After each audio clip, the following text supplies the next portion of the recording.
son esprit. Alléluia.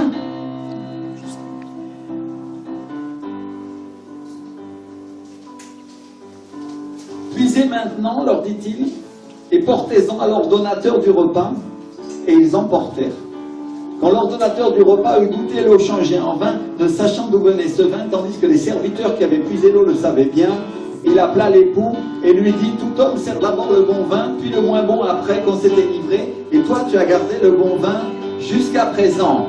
Tel fut à Cana en Galilée le premier des miracles que fit Jésus. Alléluia. Dites avec moi, le bon vin. Le bon vin jusqu'à présent. Amen.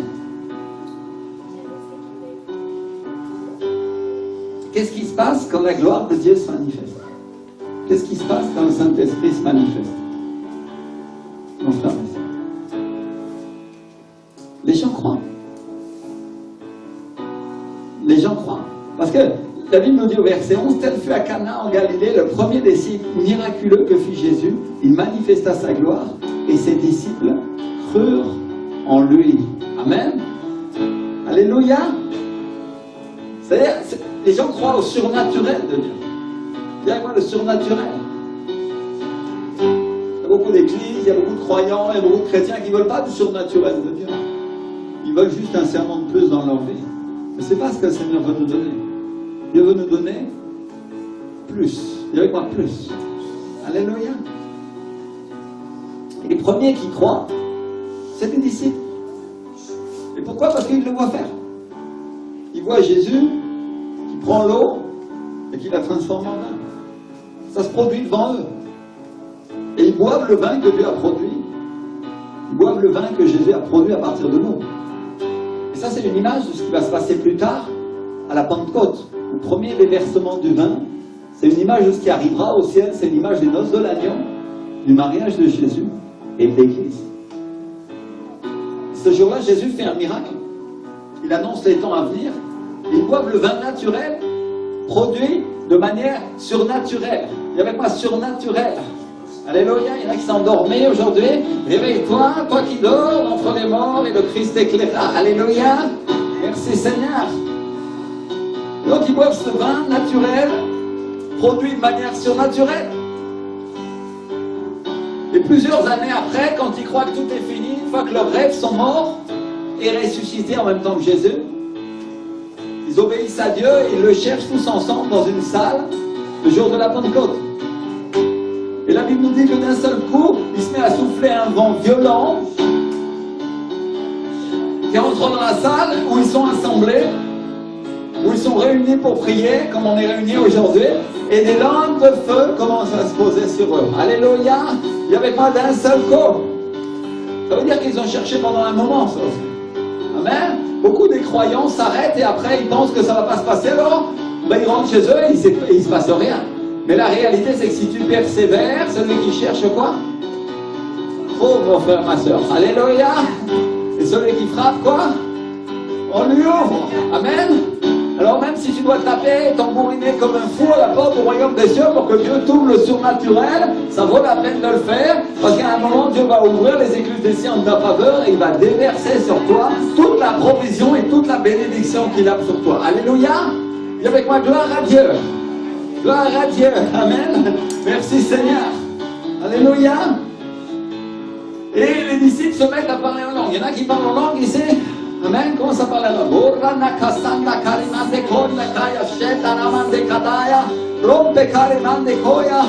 Alléluia. Si tu crois en Jésus, le don des langues est pour toi. Et tu peux le recevoir aujourd'hui. Même un jour où l'église a l'air aux 3 quarts vide. Alléluia. Même un jour où il n'y a personne. Dieu peut faire ça quand il veut et comme il veut. Si tu crois, tout est possible à celui qui croit. Alléluia. Amen. Alléluia. Dis à ton voisin, dis à ta voisine, le Seigneur a un miracle pour toi aujourd'hui. Dis-lui, le Seigneur a un miracle. Alléluia. Il a un miracle pour toi. Il a une guérison, il a une bénédiction, il a quelque chose de nouveau pour ta vie. Pour qu'aujourd'hui, pendant que tu es réuni ici au centre de vie de la foi, pendant que ton frère, ta soeur est parti en vacances et qu'il s'amuse bien, tu vis une expérience surnaturelle avec Dieu. Alléluia. Merci Seigneur. Gloire à Dieu. Et pourquoi est-ce qu'on se met à parler en langue? Ça arrive parce que le Saint-Esprit vient et il se pose sur nous et il nous laisse un cadeau, il nous laisse un don. Dis avec moi un don. Alléluia. Et d'un seul coup, tu ne sais pas pourquoi, mais ta langue commence à parler et ta tête ne pense pas et tu dis des choses que tu ne comprends pas et que le Seigneur te révèle ensuite. Alléluia. Et ça t'encourage parce que tu sais que ça vient de Dieu. Merci Seigneur. Mais il y a une caractéristique, il y a un commentaire que les gens font quand ça arrive, ces choses-là. Parce que les gens qui assistent à ça, ils disent, en Acte 2, verset 13, ils disent, ils sont pleins de vin doux. Pourquoi? Parce qu'ils sont tellement pleins de l'esprit qu'on a l'impression qu'ils sont ivres. Vous avez déjà vu quand quelqu'un est ivre, comment il marche?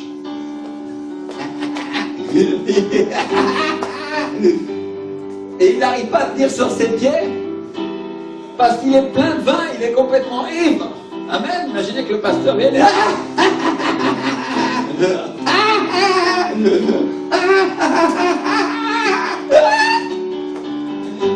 et qu'est-ce que les gens vont me penser d'un pasteur qui prêche comme ça, non? Et pourtant, le jour de la Pentecôte, qu'est-ce qui s'est passé dans la salle? Un vent violent est rentré, des langues de feu se sont posées sur les disciples, et les gens ont dit, ils sont pleins de vin doux. Pourquoi? Parce qu'ils voyaient tous les disciples comme ça. Parce qu'ils étaient ivres. Alléluia. Mon frère, ma soeur, quand le Saint-Esprit rentre en toi, à un certain niveau, tu vas avoir la joie. Alléluia. Mais quand il va commencer à faire déborder le niveau, ça va supérer ce que ton corps peut supporter, et tu vas commencer à te tenir dans une attitude et dans une posture de quelqu'un qui est ivre, tout simplement. Alléluia. Ivre non pas de vin, mais ivre de l'esprit. Il y en a qui s'est arrivé dans cette salle, ça vous est arrivé? Ça vous est arrivé pendant un culte? Personne? Personne n'a jamais été ivre de l'esprit, ou personne n'a jamais ri dans l'esprit? Il n'y a qu'une personne dans la salle à qui c'est arrivé. Alléluia. Merci Seigneur. Gloire à Dieu.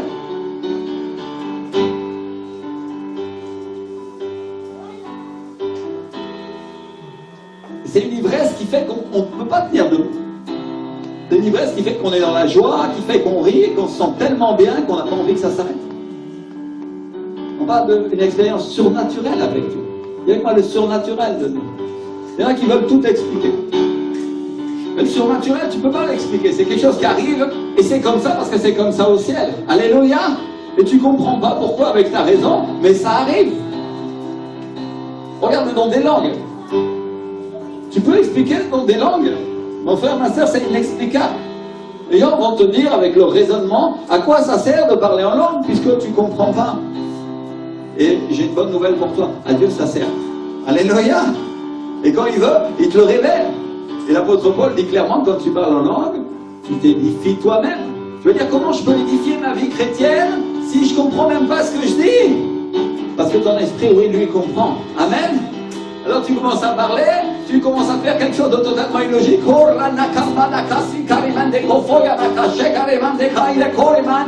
Et les gens regardent et disent, non, ça c'est n'importe quoi. Et le Seigneur, il dit ça arrive à ceux qui croient. Alléluia. Amen. Directement à ceux qui croient. À ceux qui laissent leurs préjugés de côté pour obtenir quelque chose qui vient du ciel, quelque chose de céleste. Amen. Directement céleste. Alléluia. Parce que quand tu parles aux musulmans, par exemple, tu leur parles de la crucifixion de Jésus, et eux, ils te disent à quoi ça sert que quelqu'un, il meurt crucifié sur une croix ou un athée, il ne comprend pas. Pourquoi Dieu va se faire crucifier? S'il est Dieu, il devrait venir en vainqueur et pour vaincre. Et pourtant, c'est la Bible dit que c'est ce qui va arriver, n'est-ce pas? Alléluia. Mais d'abord, la première chose qu'il a fait, c'est de venir en étant humilié. Pourquoi? C'est pas logique pour nous les êtres humains. Nous, on ne comprend pas ces choses-là. Ça, c'est les plans de Dieu. Je ne dis pas que ça justifie les gens pour faire n'importe quoi dans l'église, parce que c'est tout le contraire. Mais par contre, ça justifie Dieu dans toutes les choses célestes qu'il fait. Il n'y avait pas les choses célestes. Amen. Alléluia. Dans nos églises, on nous a toujours prêché contre les choses surnaturelles de Dieu, et au point qu'à la fin, on n'arrive même plus à les vivre. Et il y a des gens qui sont là depuis des années, ils n'ont jamais parlé en langue. Parce qu'il y en a qui considéraient que, oh, ça doit venir du diable. Pourtant, c'est dans la Bible, non? Ou alors, on n'a pas la même Bible, non? Il y en a pour sortir le surnaturel, ils devraient arracher toutes les pages de la Bible. Parce que il y a ceux qui sont sous dans l'esprit, il y a ceux qui parlent en langue, il y a ceux qui prophétisent, et puis il y en a encore, ils sont encore pires, ils ont des visions. Pasteur, si tu as des visions, c'est que vraiment tu es devenu complètement cinglé, tu as dû prendre un truc hallucinogène avant. Enfin, ma soeur, je ne prends rien du tout.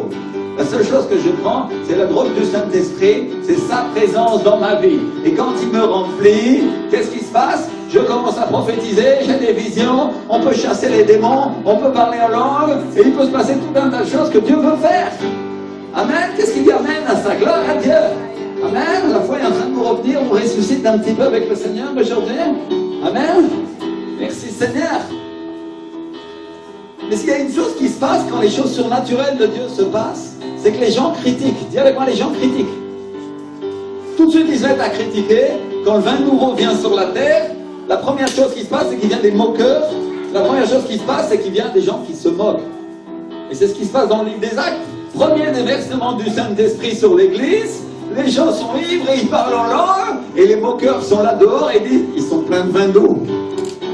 Ils ont dû se remplir avec du gros qui tâche, non? Un vin pour les ivrognes. Et ils commencent à se moquer et ils commencent à tourner en dérision les choses de Dieu. Alléluia. Combien savent que Dieu est souverain et combien savent que Dieu a un plan avec chaque chose? Alléluia. Si Dieu a un plan avec les langues, il a un plan avec le vin d'esprit aussi, non? Alléluia. Merci Seigneur. Et donc les gens, exactement comme ils ont critiqué Jésus, ils vont critiquer les signes qui viennent de Jésus au travers du Saint-Esprit. Parce que le Saint-Esprit est l'Esprit de Jésus. Alléluia. Et pourquoi ils critiquent? Parce que ça vient du ciel et ça vient pas de la terre, donc ça rentre pas là. Il n'y avait pas, ça rentre pas là. Donc quand tu connaissais pas le Seigneur, quand personne t'avait parlé de Jésus, il y avait quelque chose ici qui faisait que ça c'était illogique pour toi et Dieu ne pouvait pas exister, n'est-ce pas? Il y en a qui ne connaissaient pas Dieu avant. Tout le monde est né dans une famille chrétienne, on leur a prêché de Jésus dès leur naissance. Parce que moi, c'est pas le cas. On m'a parlé de Jésus, mais je n'étais pas sauvé. J'ai été sauvé bien plus tard. Et je peux te dire, il y a quelque chose là qui m'empêchait de croire que Jésus était Dieu. Et Dieu a enlevé ça, et j'ai commencé à vivre des choses du surnaturel de Dieu. Alléluia. Pourtant, je suis une des personnes les plus logiques et j'étais une des personnes les plus raisonnables au monde. Et une personne qui disait, si je ne peux pas le toucher, ça n'existe pas. Moi, je croyais comme ça. Et Dieu m'a bien eu, mon frère, ma soeur. Mais Dieu a dû changer ma manière de penser pour que je puisse vivre les choses qui sont d'en haut et arrêter de penser, de raisonner selon les choses de la terre. Dis avec moi, arrêtez de raisonner. Alléluia. L'apôtre Paul nous dit clairement, sois renouvelé par la transformation de ton intelligence. C'est-à-dire, il nous laisse clairement entendre que notre intelligence terrestre n'est pas rendue capable encore d'assumer les choses célestes. Dis avec moi, le terrestre et le céleste sont deux choses différentes. Amen. Alléluia. Mais la bonne nouvelle, c'est que le céleste peut venir sur la terre. La preuve, c'est qu'on peut être sauvé. La preuve, c'est qu'on peut parler en langue. La preuve, c'est qu'on peut avoir des visions. La preuve, c'est qu'on peut chasser des démons. La preuve, c'est que Jésus guérit et restaure. Alléluia. Et il nous bénit, mon frère, ma soeur. Amen. Alors moi, j'ai une question pour toi. Pourquoi est-ce que tu veux limiter les choses de Dieu dans l'Église? Pourquoi il y en a qui disent, aujourd'hui ça arrivera, aujourd'hui ça n'arrivera pas? Pourquoi il y en a qui disent, je veux bien croire à la guérison, mais je ne veux pas croire au vin de l'esprit? Pourquoi il y en a qui disent, je veux bien croire à la bénédiction, mais pas à la libération? Tu crois que ça c'est bien d'être avec un démon dans ta vie et tu ne peux pas t'en libérer? Mes frères et sœurs, je voudrais vous partager ces choses-là. Dans l'église, on a eu un tas de gens qui disaient, pasteur, je ne sais pas si tu te souviens, Patrick, de ça. Pasteur, il faut absolument qu'il y ait de la libération dans l'église. On va prier pour toi pour que ça arrive. Gloire à Dieu, moi j'étais d'accord. On commençait le ministère, Dieu ne m'avait jamais appuyé encore avec ces choses-là, mais moi je croyais que ça arrivait, je l'avais vu, et j'ai cru que ça pouvait arriver. Alléluia. Et quand ça a commencé à arriver dans l'église, mon frère, ma soeur, et que les démons commençaient à pousser des cris, ils ont été chassés, alors il y a des gens qui ont commencé à dire des choses, il y a des gens qui ont accusé, et les gens qui avaient prié pour moi, soi-disant, pour que la libération puisse venir dans la vie des gens, ceux-là, ils sont partis. Il n'y avait pas le céleste et le terrestre. Alléluia. Vous comprenez ce que j'essaie de dire? Ils sont partis parce qu'ils n'étaient pas d'accord. Parce qu'eux, ils voulaient des choses de la terre et pas des choses du ciel. Ils voulaient la théorie des choses de Dieu et pas la réalité des choses de Dieu dans leur vie. Alléluia. Et quand Dieu a commencé à déverser avec puissance, ils ont commencé à avoir peur. Et ils ont commencé à dire, oh là là, il se passe des choses surnaturelles, il se passe des choses. Sûrement, c'est pas Dieu qui est avec lui. Pourtant, c'est dans la parole de Dieu. Alléluia. Je ne vais pas aller voir les sorciers, je ne vais pas aller voir les magiciens. Dieu les reprenne et le Seigneur ait miséricorde de leur vie. Alléluia. Mais Dieu fait des choses surnaturelles, mon frère, ma soeur. Qu'est-ce que tu penses si aujourd'hui le pasteur se tenait devant toi avec un bâton et que le bâton se transformait en serpent? Parce que c'est ce qui est arrivé avec Moïse, non? Tu vas dire, oh ça c'est pas biblique, pasteur. Gloire à Dieu que ça arrive, c'est où ça arrive pas, c'est pas la question. Mais Moïse, c'est ce qui est arrivé. Et le serpent qu'il avait a mangé les serpents des magiciens. Alléluia. C'est-à-dire le surnaturel de Dieu a dépassé le surnaturel du diable et l'a écrasé pour que ce soit le royaume de Dieu qui prenne la place. Amen. Dis avec moi le royaume de Dieu. Et dans une nation dans laquelle nous sommes si logiques, nous avons besoin du surnaturel de Dieu. Alléluia. Parce que laissez-moi vous dire une chose. Ici, les Français pratiquent tous la sorcellerie d'une manière ou d'une autre. Oh, ils ne le font pas comme les Africains, ils le font. Non, non, ils le font avec leur langue et avec leur bouche, en train de parler de rationalisme en permanence. Et c'est une forme de sorcellerie. Ce qui veut dire que toutes sortes de choses surnaturelles ne peuvent pas exister. C'est ce qu'ils passent leur temps à faire. Alors, mon frère, ma soeur, on n'a pas 36 solutions dans l'Église. Il faut que le surnaturel de Dieu dépasse le surnaturel des hommes, celui qui vient du diable. Amen. Alléluia. C'est-à-dire on a besoin de tous les signes, on a besoin de tous les miracles, on a besoin de toute la provision et de toute la bénédiction dans l'Église pour que les gens croient. Alléluia. Parce qu'ils ont besoin de voir les choses de Dieu. Dis avec moi, ils ont besoin de voir. Dieu est un Dieu qui aime donner des signes, mon frère, ma soeur. Il y en a qui pensent que Dieu donne des signes seulement parce que certains sont incrédules. Non, Dieu donne des signes parce qu'il nous aime et il veut nous encourager à recevoir et à aller plus loin dans la vision. Alléluia. Dieu donne des signes. Dieu donne des signes surnaturels. Merci Seigneur. Et donc les gens critiquent les choses de Dieu, les gens critiquent les choses de l'Esprit. Mais les disciples, eux, ils n'ont pas critiqué. Les disciples, au contraire, ils ont fait la fête, au contraire, ils se sont réjouis avec Jésus. Dis avec moi, se réjouir avec Jésus. Alléluia. Dis avec moi, ce n'est pas les disciples qui critiquent, c'est les gens du monde. Dis-le, ce ne sont pas les disciples qui critiquent, ce sont les gens du monde. Amen. Alléluia. La Bible dit clairement dans le livre d'Actes des Apôtres. Alors écoutez-moi bien, peuple de Dieu, quand il y a des gens qui se disent croyants, et qui critiquent le vin de Dieu, on peut savoir une chose. Ils ne sont pas du ciel, mais ils sont de la terre. Ou en tout cas, il y a une partie dans leur vie qui est terrestre et non pas céleste. Alléluia. Vous comprenez ce que j'essaye de dire? Je ne dis pas qu'on a été mal enseigné parce qu'après on apprend et ces choses-là changent.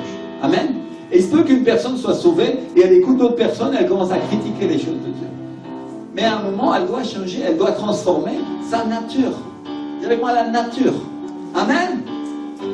Mais ce que j'essaye de dire, c'est que la plupart des gens qui critiquent les choses célestes, en réalité, sont terrestres. Ça veut dire quoi? Ces frères et ces sœurs qui étaient dans l'église, et qui ont dit, pasteur, dans la Bible, il y a écrit qu'il doit y avoir des libérations, et quand ils ont vu la libération, ils se sont enfuis. Ça veut dire, ils étaient du ciel ou de la terre? Quand ils ont vu les choses surnaturelles du royaume de Dieu commencer à venir, ils n'en ont pas voulu. C'est-à-dire, ils montraient dans leur cœur à qui ils appartiennent.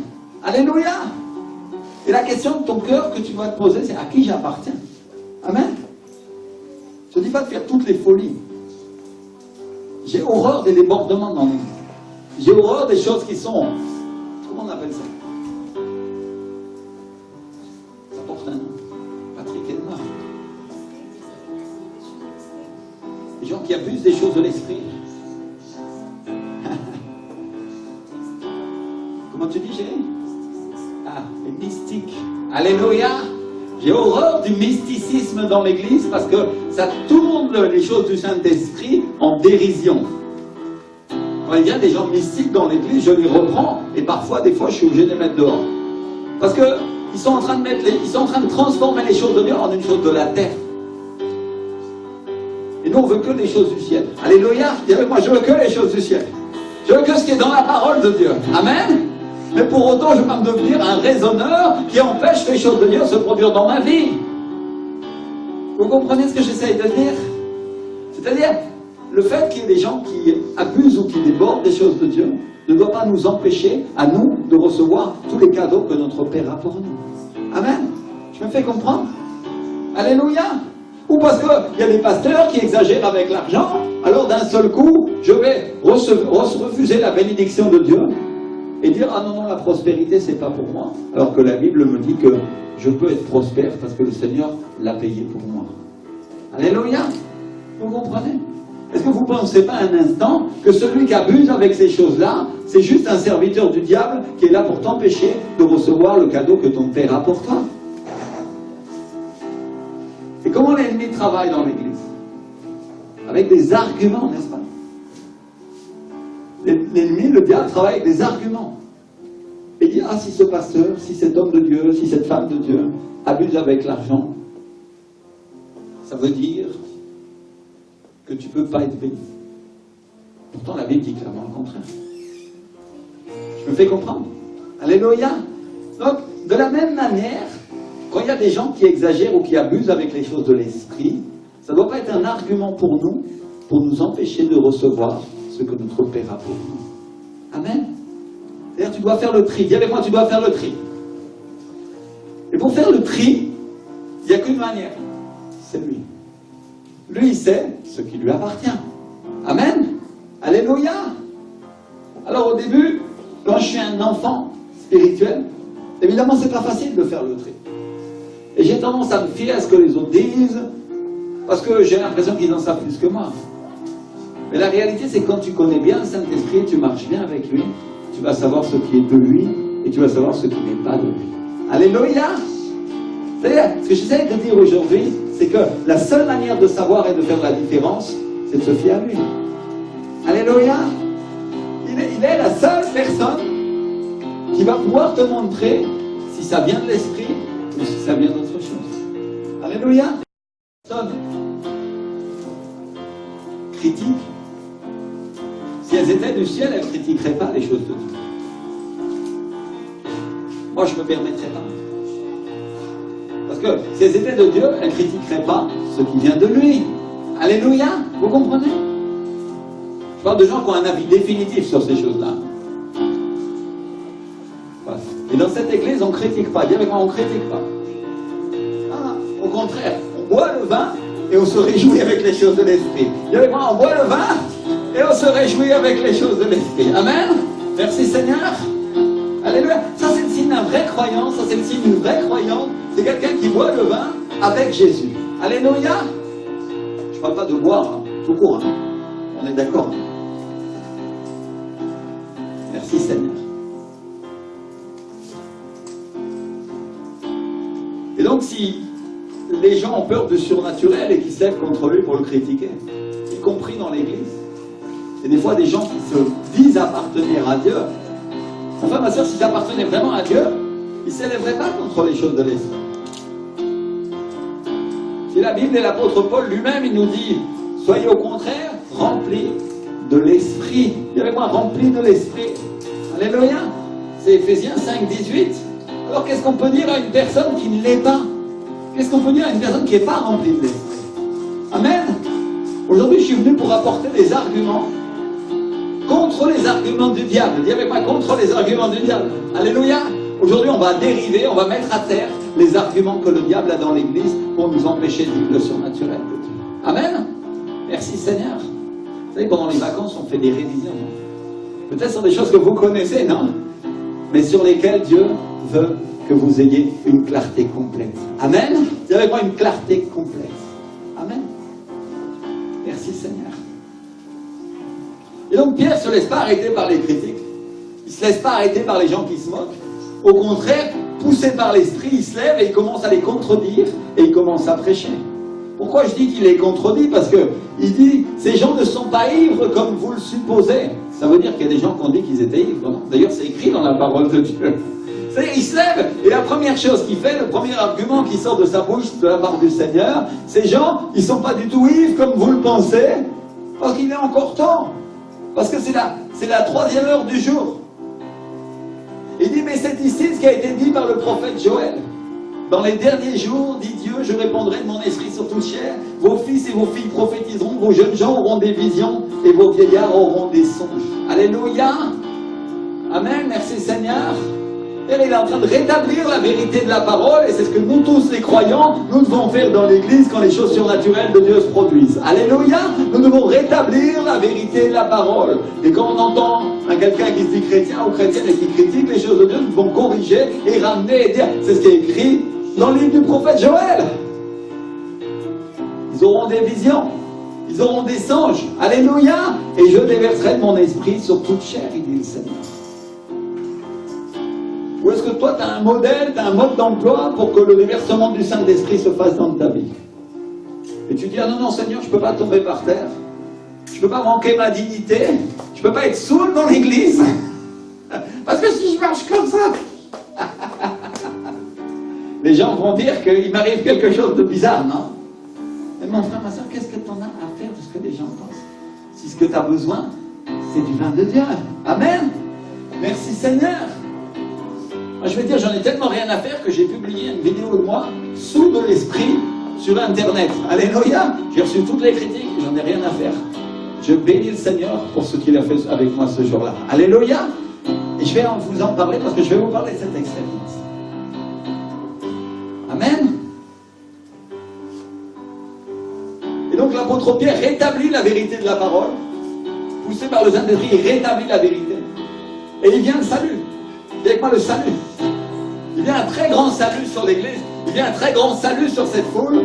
Et on peut dire que c'est un réveil parce qu'en un seul instant, on voit le salut de 3000 personnes. 3000 personnes se convertissent en un seul jour. Alléluia. Quand elles ont vu quoi? Le surnaturel de Dieu. Et elles ont vu quoi? Des choses insensées. Des gens de oh la macamarabanta.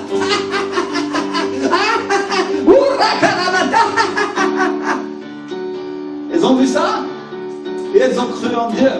Alléluia. Tu t'expliques ça, toi? Dieu fait comme il veut. Mon frère, ma soeur, Dieu fait comme il veut. Et apparemment, il a plus de résultats que les disciples eux-mêmes. Quand ils allaient, même remplis du Saint-Esprit, pas comme ça en tout cas. Non, parce que le Saint-Esprit s'était pas déversé. Mais ils allaient au nom de Jésus, ils allaient avec la connaissance de la parole et ils prêchaient l'évangile, non? Mais ils n'avaient pas le même résultat que quand l'Esprit est venu en eux et qu'ils étaient sous l'Esprit. La Bible dit qu'il y en a qui ont cru, mais à aucun moment elle dit qu'il y a 3000 personnes qui ont cru d'un seul coup. Ça arrive quand il vient quoi? Quand il vient le vin sur l'église. Alléluia! Quand l'Esprit du Seigneur se déverse et qu'il commence à déborder dans les apôtres. Merci Seigneur. Et donc, Pierre ne se laisse pas arrêter par ces choses-là. Et ça, c'est une image de l'église parce que à Pierre, le Seigneur lui dit, je te donne les clés du royaume des cieux. Il est aussi la tête de l'église, n'est-ce pas? C'est une image de l'église qui ne se laisse pas arrêter par les circonstances, qui ne se laisse pas arrêter par les critiques. Et quand elle boit le vin de l'Esprit, quand elle boit le vin de Dieu et qu'elle commence à prêcher, les gens sont sauvés. Amen. Alléluia. On a une église qui ne va pas se laisser arrêter. Ni par les critiques, ni pour commencer à prêcher l'évangile aux gens. Amen. Parce que les gens vont commencer à être sauvés à ce moment-là. Merci Seigneur. Et pas peu de gens, 3000 en un seul jour. Tu veux voir des gens sauvés? Alors t'arrêtes pas. Commence à demander le vin de l'Esprit sur ta vie et Dieu va commencer à sauver des personnes aussi. Je ne dis pas qu'il ne les sauvera pas quand tu les prêcheras, je dis qu'il en sauvera plus quand ils viendront à l'église, tu les amèneras et ils verront les gens remplis du Saint-Esprit et ils vont dire Seigneur, tu existes et j'ai besoin de toi. Alléluia. Ça marche comme ça. Alors on demande le vin à Dieu, on boit le vin, on prêche l'évangile, on invite les gens à l'église et Dieu va charger du reste, il va charger de faire que la barque déborde de poissons. Amen. Jusqu'à ce qu'elle commence à s'enfoncer tellement il va y en avoir dans l'église. Ça c'est le plan de Dieu, ça c'est le but de Dieu. Alléluia. Et on peut dire que le jour des actes des apôtres, le jour de la Pentecôte, on peut dire que la barque de Pierre et des disciples, elle a été remplie à ras-bord, parce qu'en un seul jour, 3000 personnes dans une salle, imagine-toi, c'était plein jusqu'à la gueule. Alléluia! Il n'y avait pas moyen d'en rajouter d'autres, les gens se bousculaient pour rentrer.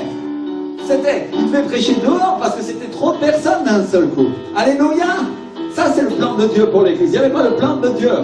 Le plan de Dieu, c'est que nous soyons remplis du Saint-Esprit au point que nous débordions et que ça déborde sur les autres et que la barre se remplit jusqu'à être pleine, jusqu'à ras-bord. Alléluia!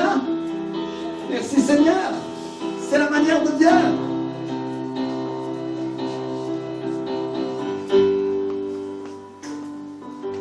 Et peut-être il y en a, ils vont dire, où est-ce que tu as vu que j'avais une tête de prédicateur, où est-ce que tu avais j'avais une tête de quelqu'un qui prêche l'évangile? Peut-être que Pierre non plus, il n'avait pas cette tête-là. Mais moi, je peux te dire une chose. Ou André. Mais à un moment, Jésus leur a dit, suivez-moi, et je ferai de vous des pêcheurs d'hommes. Alléluia. C'est-à-dire, je vais vous amener à remplir la barque. Alléluia. Ce que vous faisiez de manière naturelle, moi, je vais vous le faire de manière surnaturelle demain, il dit Seigneur. Amen.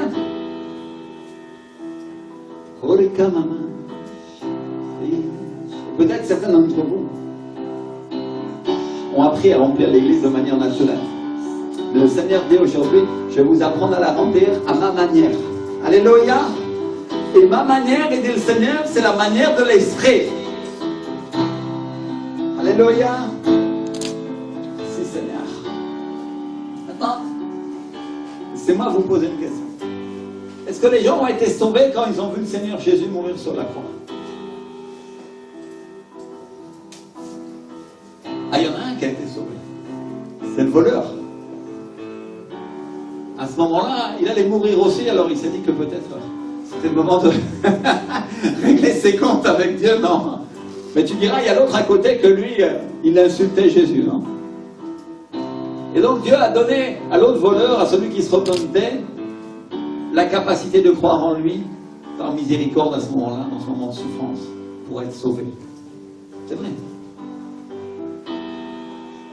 Mais dans le moment de la résurrection, quand il vient le déversement du Saint-Esprit et que les disciples se mettent à prêcher, là oui, les gens croient. Alléluia! Et les gens croient en foule, les gens croient en masse, il y a une quantité de personnes qui croient. Si on prend le passage qu'on vient de lire, au début, quand est-ce que les disciples ont commencé à croire en Jésus? La Bible nous dit que c'est quand ils ont vu le surnaturel, c'est quand ils ont vu le miracle avec l'eau changée en vin. La Bible dit à partir de ce moment-là, les disciples crurent en lui. Alléluia! S'il dit que c'est à partir de ce moment-là, ça veut dire qu'avant, ils ne croyaient pas. Il dira, mais pourquoi ils le suivaient? Ben, ils le suivaient au cas où. Parce qu'il avait l'air d'être le Messie, mais ils n'en étaient pas sûrs. Il avait l'air d'être la personne qui faisait les miracles de Dieu, mais ils n'en étaient pas sûrs. Mais quand ils ont vu le miracle, là, ils en étaient sûrs. Alléluia! Là, ils ont dit, ok, il y a la signature de Dieu. Amen. Et nous, dans l'Église, on nous a enseigné à croire, ou on croit tout simplement que les gens vont croire simplement quand on prêche.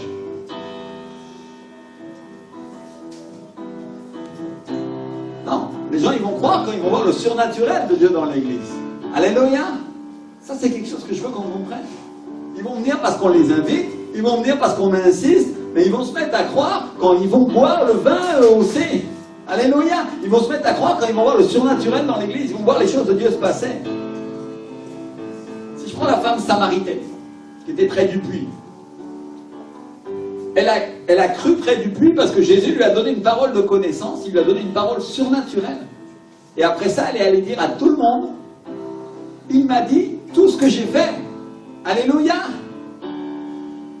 Et ça a fait que les Samaritains viennent chercher Jésus. Et il lui demande de rester 2 jours de plus. Et la Bible dit qu'un beaucoup plus grand nombre a cru à cause de sa parole. Alléluia. Et ils ont dit à la femme, maintenant c'est plus à cause de ce que tu dis qu'on croit, parce que nous savons qu'il est vraiment le sauveur du monde. Ça c'est Jean 4, 42. Alléluia. C'est-à-dire ils ont eu la révélation que Jésus était le Christ, mais d'abord ils ont entendu la Samaritaine prêcher. La Samaritaine qui avait eu 5 maris, qui était connue pour changer de mari. À l'époque, c'était pas très bien vu. Et pour Dieu, ça l'est toujours pas. Et elle était vue comme une prostituée, mais d'un seul coup, parce qu'elle a dit, j'ai rencontré un prophète, et il m'a dit qu'il était le Christ, et en plus de ça, il m'a dit tout ce que j'ai fait dans ma vie. Quand ils ont entendu cette prédication-là, ils ont envie de l'accompagner à la Samaritaine, ils ont eu envie de voir Jésus. Alléluia! Mon frère, ma soeur, quand il y a quelqu'un qui avait une vie décousue, qui d'un seul coup commence à croire en Jésus et qui invite les gens à l'église, les gens, parce qu'ils voient ce changement dans sa vie, commencent à venir à l'église pour voir ce qui se passe, parce qu'ils veulent entendre parler de Jésus aussi. Alléluia! Et là, qui dit, ah non, mais ma vie n'est pas parfaite. C'est pas grave, parce que la seule chose que Dieu te demande, c'est simplement de témoigner que Jésus bouge à l'église. C'est la seule chose que Dieu veut. Alléluia! Il ne demande pas plus. Et donc c'est elle qui les a prêchés, elle leur a dit, j'ai vu Jésus près du puits. Aujourd'hui, ça serait, j'ai vu Jésus à l'église, là où il y a le puits du Saint-Esprit. Et il m'a dit tout ce que j'ai fait. Et elle a reçu une parole de connaissance, elle a reçu aussi la révélation et la confirmation que Jésus était le Christ. Alléluia. Merci Seigneur. Et quand elle a vu les autres, elle a commencé à raconter à tout le monde que Jésus était bien. Ça a fait que les autres se sont interrogés. Et elle est devenue croyante alors qu'elle était une femme prostituée. Vous savez, quand une prostituée devenue croyante. Et ils ont invité Jésus. Et pendant qu'il parlait, ils ont reçu la conviction surnaturelle de la part du Saint-Esprit qu'il était le Fils de Dieu, qu'il était le Messie. Et c'est à ce moment-là, quand ils vivent quelque chose eux aussi avec Jésus, quand ils parlent avec lui, que même ils disent à la femme, on ne croit plus à cause de ce que tu nous as dit maintenant. Parce que nous aussi on a entendu et on sait qu'il est le sauveur du monde. Alléluia! D'ailleurs, on a reçu la certitude. Qu'est-ce qui se passe à ce moment-là? Ils sont sauvés. Alléluia! Ils sont sauvés à cause du témoignage de la femme samaritaine, mais ils sont sauvés à cause de l'expérience d'avoir reçu la révélation dans l'église de la part de Dieu pendant que Jésus parlait. C'est-à-dire, ils ont parlé eux-mêmes avec Jésus-Christ. Amen. Alléluia. Témoignage et miracle. Dis avec moi, témoignage et miracle. Alléluia. Enfin, ma soeur, Jésus, il savait que la femme samaritaine, c'était la porte d'entrée pour les autres samaritains.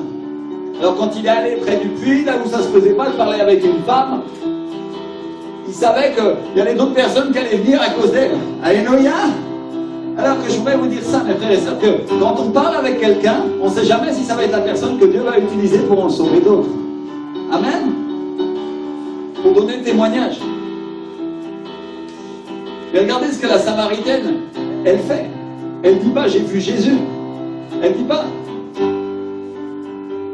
Elle ne dit pas simplement, je l'ai vu. Elle dit, j'ai parlé avec Jésus et j'ai vu ses miracles. Alléluia. Elle donne témoignage de ce qui est arrivé. C'est important de comprendre ça. C'est-à-dire, elle est en train de dire, il m'a dit tout ce que j'ai fait et ça a donné aux autres envie de parler aussi avec Jésus. C'est-à-dire, quand tu parles avec les gens, tu ne dois pas leur dire simplement j'ai vu Jésus dans l'église. Et tu dois dire, j'ai vu ces miracles, j'ai vu le surnaturel de Dieu dans l'église. Tu dois parler des expériences personnelles que tu as fait avec Dieu. Alléluia. Ou que d'autres ont fait. Parce qu'à ce moment-là, tu vas leur donner envie, eux aussi, d'avoir une rencontre avec Jésus. Amen. Vous voulez le mode d'emploi pour savoir comment prêcher l'évangile ou évangéliser? Voilà le mode d'emploi, voilà la manière. Parce que quand une personne a vécu quelque chose et qu'elle le partage, les autres aussi ont envie de la vivre. Et elle la demande à Dieu avec le cœur. Et qu'est-ce qui se passe quand on demande? On reçoit. Qu'est-ce qui se passe quand on frappe? Dieu nous ouvre. Amen. Mon frère, ma soeur. Merci Seigneur. C'est-à-dire que le Seigneur est en train de nous dire qu'on doit être en train de dire, j'ai vu les gens tomber, j'ai vu les gens remplis du Saint-Esprit, j'ai vu les miracles, j'ai entendu des paroles de connaissance, j'ai vu des démons chassés. Il faut dire ce qui est arrivé, pas ce qui n'est pas arrivé. Alléluia.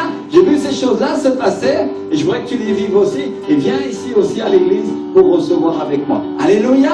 Et tu vas voir que dans le cœur des gens, il va se créer une expectative qui va faire qu'ils vont désirer recevoir de Dieu. Et au moment où Dieu voit qu'il désire, qu'est-ce qui se passe dans le cœur de Rachel? Le Saint-Esprit vient et dit, elle veut vivre le surnaturel de Dieu. Et à un moment, l'Esprit va venir, va. Alléluia. Qu'est-ce qui se passe dans le cœur du pasteur Carlos? Il veut une expérience supplémentaire avec Dieu et le souffle de Dieu va venir. Boum! Et il va voler sur 3 mètres, et il va se relever restauré et béni et rempli, et le Seigneur va l'utiliser. Alléluia! Ça, c'est la manière de Dieu. Il y a un désir qui se crée dans notre cœur, et parce que nous avons faim et soif du Saint-Esprit, qu'est-ce qui se passe? Nous recevons, mes frères et sœurs. Alléluia! C'est la manière de Dieu.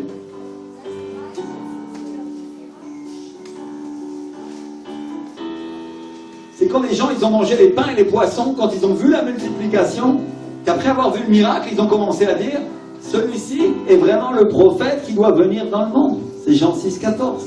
Alléluia. Et à ce moment-là, ils avaient la révélation du salut. À ce moment-là, ils savaient que Jésus était le Christ. Pourquoi? Parce qu'ils avaient vu quoi? Le surnaturel de Dieu. Alléluia. Ils avaient entendu parler, ils avaient une relation avec lui, et ils avaient vu ses miracles. Alléluia. Quel qu'il soit, ceux-là, ils avaient vu quoi? La multiplication. Amen. Enfin, ma soeur, quand il y a des gens qui vivent la multiplication dans l'église, ils avaient des finances faibles et ils voient une multiplication. Quand ils voient que l'église était petite, elle commence à se multiplier. Quand les choses qu'ils avaient dans la main commencent à se multiplier, c'est un miracle et un témoignage et ils commencent à dire, waouh, j'ai vu Jésus dans l'église et le Seigneur a commencé à faire des choses. Et je vois que toi aussi tu les vis. Alléluia. Qu'est-ce qui se passe? Il y a d'autres personnes qui viennent et par-dessus la multiplication, il y a une autre multiplication. Amen. D'ailleurs, là, ce que je suis en train de dire, mon frère et sœur, c'est que la multiplication entraîne la multiplication. Les miracles entraînent les miracles, la foi entraîne la foi, et c'est une succession ininterrompue de révélations, de bénédictions et d'augmentation de prospérité que Dieu amène dans l'Église. L'Église prospère, l'Église grandit, le royaume de Dieu s'agrandit, et le salut vient. Mon frère, ma sœur, tu veux un temps de conquête?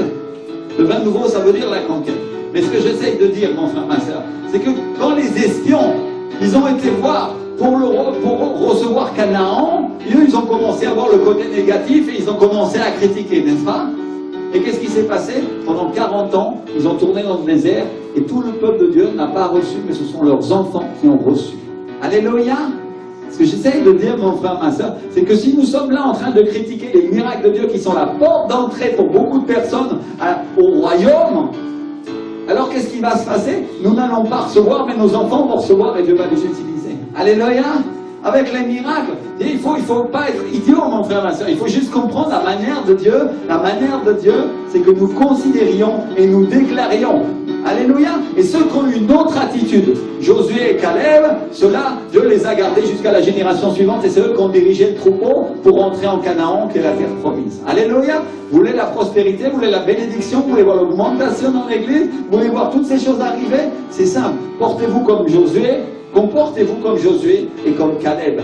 Amen. En déclarant et en donnant témoignage de ce que Dieu a pour nous. Amen. Ceux qui ont vécu des choses dans l'église, ceux qui ont vu les miracles de Dieu, ceux qui ont vu la bénédiction, doivent donner témoignage, doivent donner envie aux autres de le vivre. Et en le déclarant, qu'est-ce qui va se passer? Les autres vont le vivre. Et quand ils vont le vivre, d'autres personnes encore vont venir pour le vivre avec nous. Parce que la multiplication entraîne la multiplication. La provision entraîne la provision. La bénédiction entraîne la bénédiction. Mon frère Patrick est béni financièrement. Ensuite, c'est mon papa, par exemple. Et ensuite, c'est ma sœur qui est là et elle reçoit un nouvel emploi dans son travail. Et son papa est béni ensuite. Et sa femme aussi. Et la bénédiction s'étend sur la famille. Et sa sœur reçoit. Et le frère vient à Christ. Et il dit, le Seigneur est vraiment avec vous. Alléluia. Parce que ce qui nous était impossible, je viens de le voir possible en vous. Et ça vient d'arriver.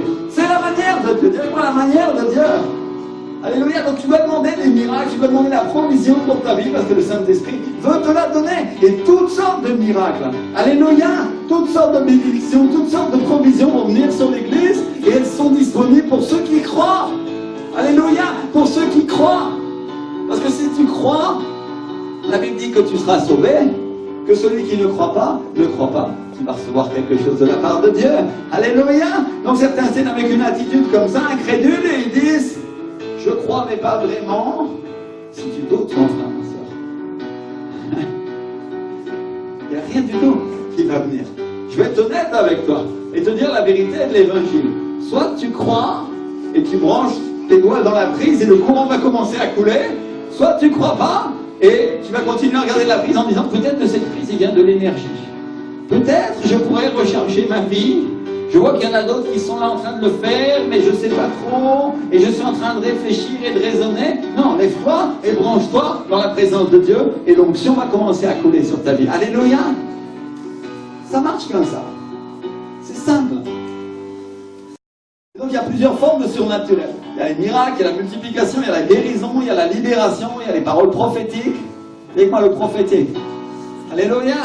Il y en a qui aiment le prophétique, on va recevoir les prophètes switchers. J'ai eu l'appel du pasteur Sanchez. On va recevoir le dimanche 13 octobre les prophètes switchers qui ont prophétisé le réveil de Colombie à Avivamiento. Alléluia! Ils vont venir prêcher ici. Merci Seigneur. Alléluia! Vous êtes les premiers à le savoir, je n'ai pas fait la pub encore. J'ai eu l'info hier. Et on va se réjouir, comme l'année dernière, avec leur ministère de prophètes. Alléluia! Alléluia! Gloire à Dieu!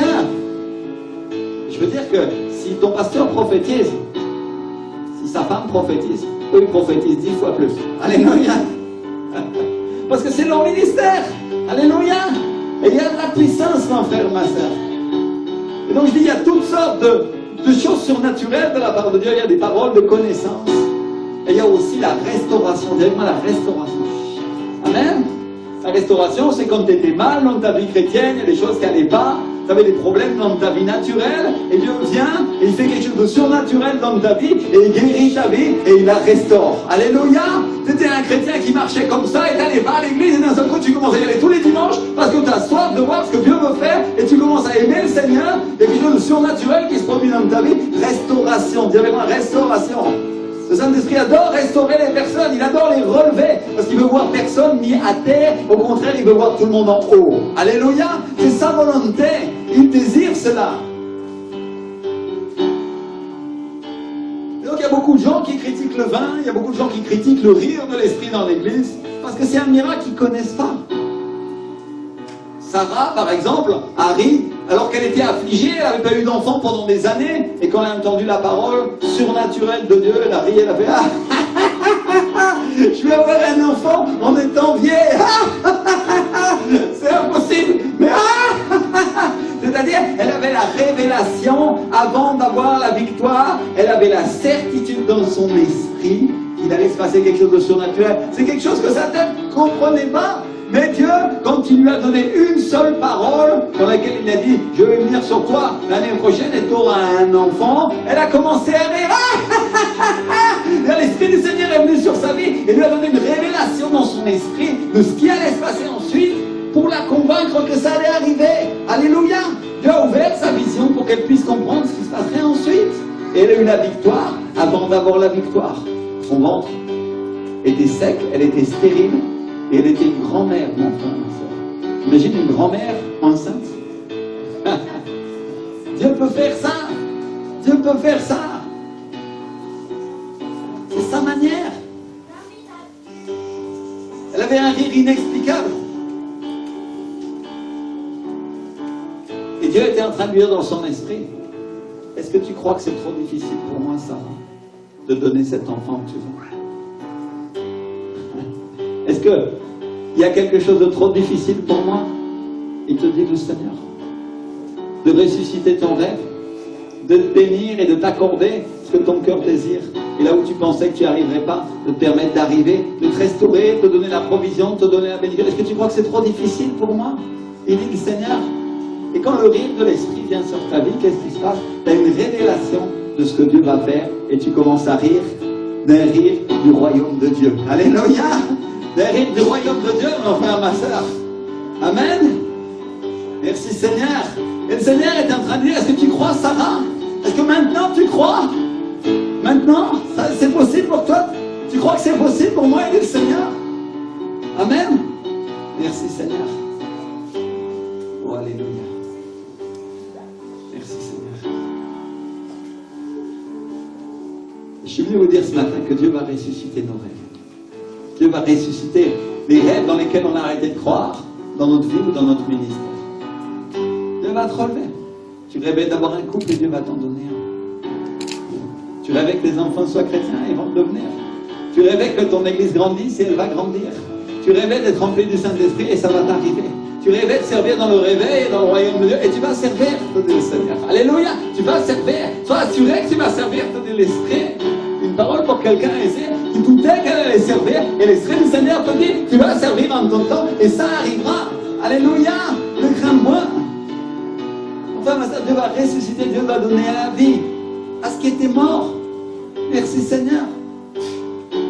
Maintenant, je voudrais vous partager un moment qui peut être douloureux dans la vie d'un homme ou douloureux dans la vie d'un ministère. C'est quand des brebis le trahissent. Il y en a qui ont déjà vu ces choses-là dans l'église. C'est arrivé, pasteur? Je crois que n'importe quel pasteur, ça lui est arrivé. Parce que c'est un processus et ça doit arriver à tous.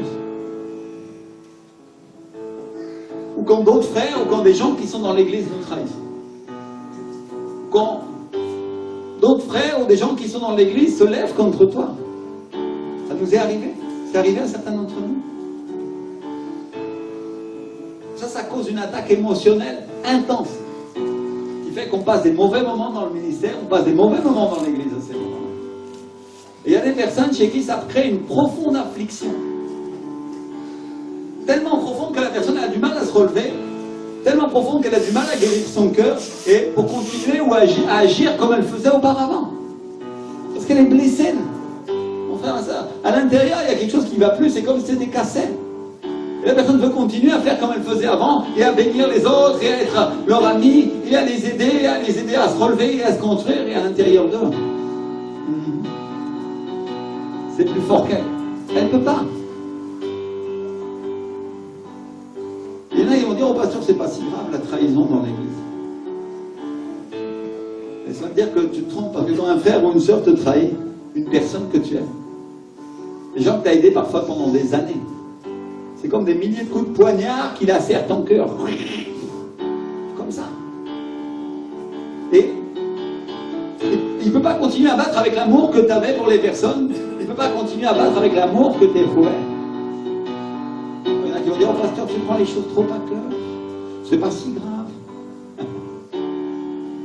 Laissez-moi vous dire ce qui m'est arrivé il y a quelques années. Quand certaines personnes que j'aimais ont commencé à partir. Il y en a qui ne savent peut-être pas, mais on a commencé l'église à partir de rien. On a démarré dans notre appartement, comme beaucoup d'églises démarrent comme ça. Elle ne doit pas rester comme ça, attention. On est bien d'accord. L'église, c'est l'église. Qu'elle ait un démarrage comme ça, c'est une chose. Qu'elle reste toute sa vie comme ça en étant un groupe de maison, ça, c'est pas une vraie doctrine, mon frère. Alléluia. Et donc, on a commencé à travailler. Il y a des personnes qui sont venues, il y a des personnes qui sont restées. Et puis, on a pris un local, et puis, on les a accompagnés pendant des années. Et le combat a commencé, on a grandi dans le ministère. Et l'ennemi aussi est devenu plus fort. Et il a commencé à nous frapper.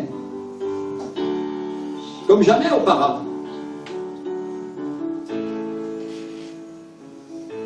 Et il a commencé à nous cibler parce qu'on commençait à devenir dangereux pour lui. Parce qu'on montrait le bon exemple, on voulait changer la nation. Et il y a des gens qui n'ont pas résisté. Il y en a qui n'ont pas résisté aux coups, aux épreuves que l'ennemi nous donnait et ils se sont écartés progressivement. Et un jour, quand on a commencé à grandir, au moment le pire, mon frère, ma soeur, ils se sont levés et ils ont commencé à nous frapper. Et tu vas dire, oh, comment ça peut être comme ça dans l'église, pasteur? Mon frère, ma soeur, il y a un Judas avec Jésus. Ou il n'y a qu'à Jésus que ça arrive. Alléluia. Et là, on peut dire ce qu'on veut, mais c'est difficile pour les pasteurs. Et c'est difficile pour la famille des pasteurs.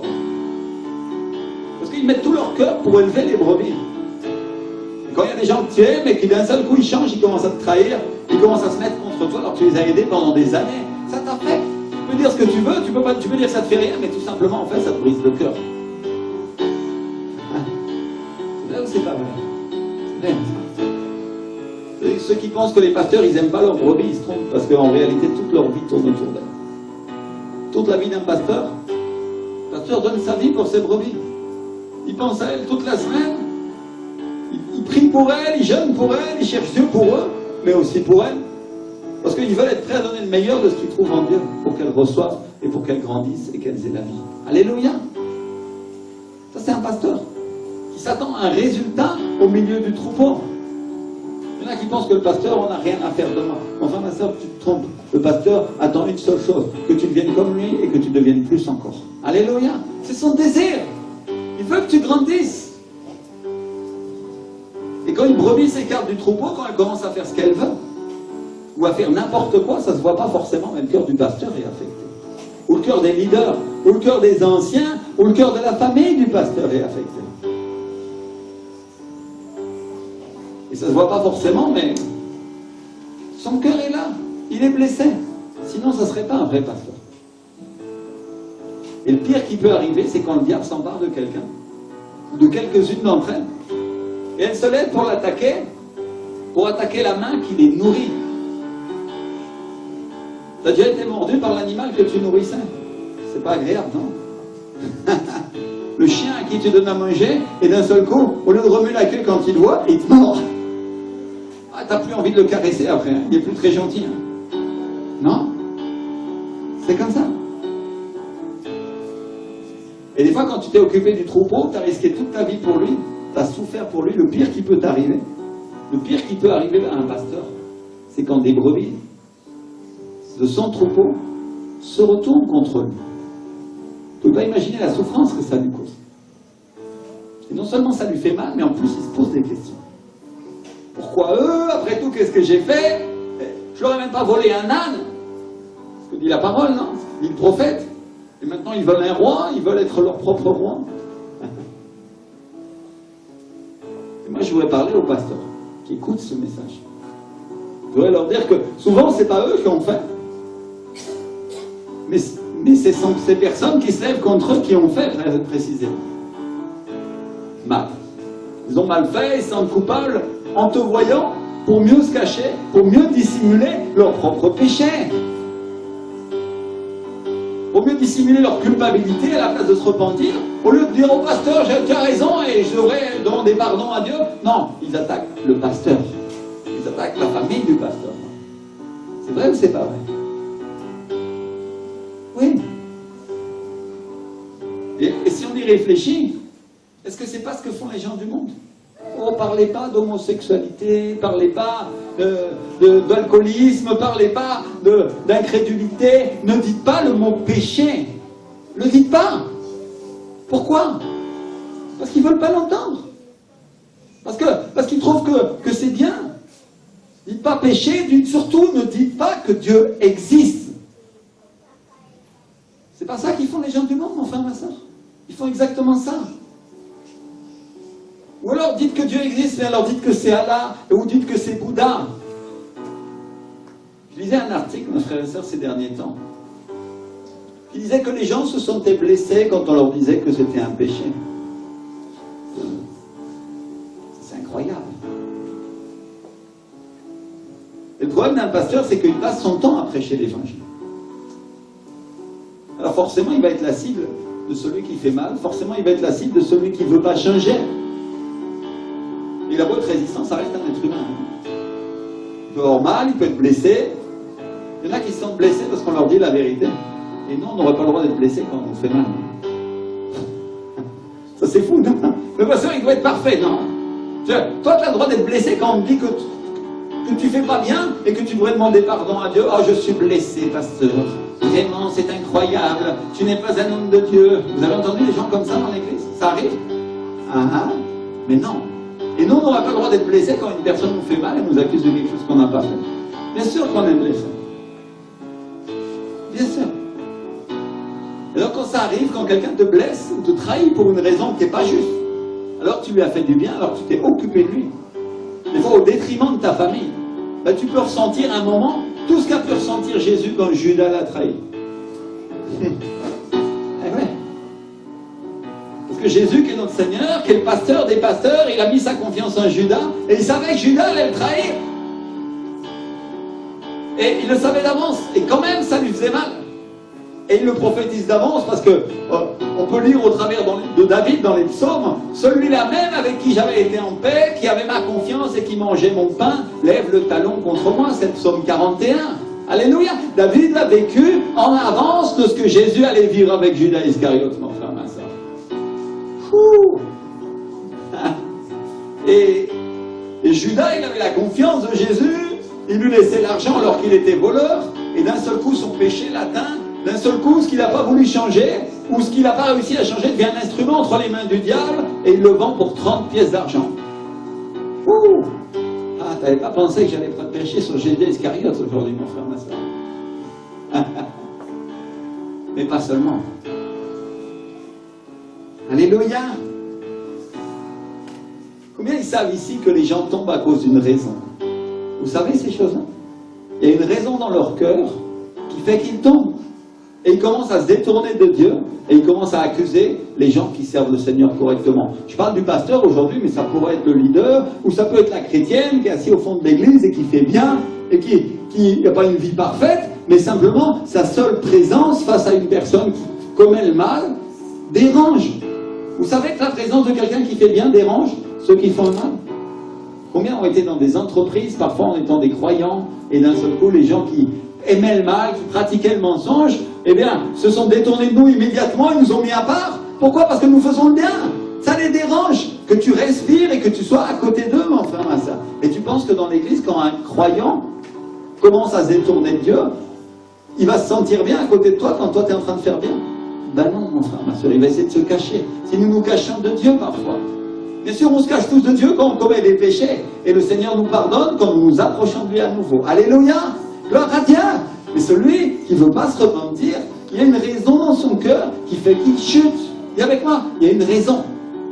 Amen. C'est important que tu saches ça, mon frère, ma soeur, parce que quand tu verras des croyants chuter, tu sauras qu'il y a une raison, et toi, tu te tiendras à l'écart, et tu diras que ça ne m'arrive pas, Seigneur, et tu commenceras à prier pour elle. Alléluia! Parce qu'on doit avoir miséricorde, on doit avoir compassion de celui qui chute aussi.